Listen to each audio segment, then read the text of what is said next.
अस्सलाम वालेकुम नाज़रीन, बहरान टीवी में भली कार मां हां मुबशर सोलंगी। आओ यहाँ पेरिया गुल सबका पेरी एक नजर हेडलाइंस ते। जजन के जज्बात न कानून मूजिब फैसला करण घुर्जन। वफाकी आईनी अदालत सिंध हाई कोर्ट के खुसूसी इम्तिहान बाबत फैसले के कालदम करार दई छो।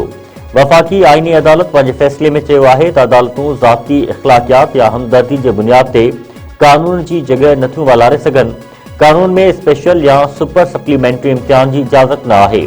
हमदर्दी के कानूनी जिम्मेवारी ते तरजीह ॾियण अदालती मनसब की भनकड़ी आहे। अदालती साख जज्बात न कानून ते अमल सा आहे।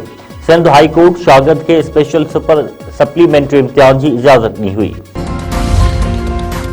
वज़ीर आज़म के सियासी मशीर ए नवाज़ लीग अगवान राणा सनावला चयो आहे त वज़ीर आज़म और वज़ीर आला KPK विच में मुलाकात मस्बत रही। सुहेल आफरीदी के बावर करायो वियो त KPK में अमन कायम रखण सूबाई हुकूमत की जिम्मेवारी आहे। वफाकी हुकूमत मुकम्मल तावन कंदी।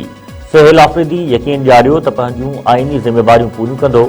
राणा सनावला वधीक चयो आहे त दहशतगर्दी ख़िलाफ़ ऑपरेशन में को भी शक न हुअणु घुरिजे। उन हवाले से वज़ीर आला KPK जो मस्बत रद्दमल साम्हूं आयो। मुलाकात में का भी सियासी ॻाल्हि ॿोल न कई वई। अमरीका और ईरान में एटमी ॻाल्हियूं जुमे के ॾींहुं तुर्किया में थींदियूं। अमरीका और ईरानी इख्तियारियुनि ॻाल्हियुनि की तस्दीक करे छॾी।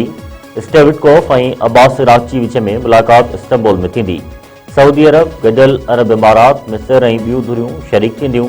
ईरानी इख्तियारियुनि जो चवणु आहे त ईरान एटमी प्रोग्राम ते लचक ॾेखारण लाइ तैयार आहे।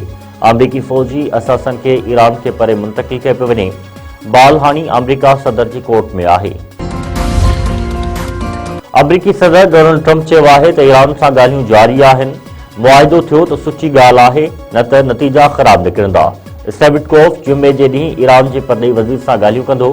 व्हाइट हाउस में सहाफ़ियुनि सां ॻाल्हाईंदे डोनाल्ड ट्रंप वधीक चयो आहे त असांजो सामूंडी ॿेड़ो ईरान तरफ़ रवा दवा आहे। जेॾो सामूंडी ॿेड़ो वेनेज़ुएला उमाणियो हो, उन खां बि वॾो ॿेड़ो ईरान तरफ़ वधे पियो। मेयर कराची मुसवाब चयो आहे त शहरियुनि जा मसला हल करण की कोशिश करूं पिया। इस साल तरक्याती कमनि जो साल आहे। 46 अरब रुपया कराची के तरक्याती कमनि ते ख़र्च किया वेंदा। कराची में मीडिया सां ॻाल्हाईंदे मुसवाब वधीक चयो आहे त हिकु सियासी जमायत पंहिंजी नाकामियूं ॿियनि ते मढ़ींदी आहे। जेको ऑफिसर कोताही कंदो उन ख़िलाफ़ कार्रवाई थींदी।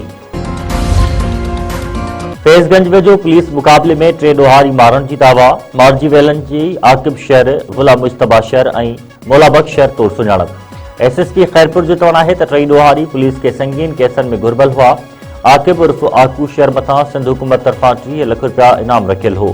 वारसन पुलिस मुक़ाबले के जुड़तू करार ॾेई छॾियो। नौजवाननि जा लाश रखी धरणो, पुलिस सां चकरियूं। वारसन जो चवणु आहे त पुलिस नौजवाननि के गिरफ़्तार करण बैदि पूरे मुक़ाबले में मारियो आहे। मुलविस पुलिस एहलकारनि ख़िलाफ़ कार्रवाई करे इंसाफ़ ॾियारियो वञे।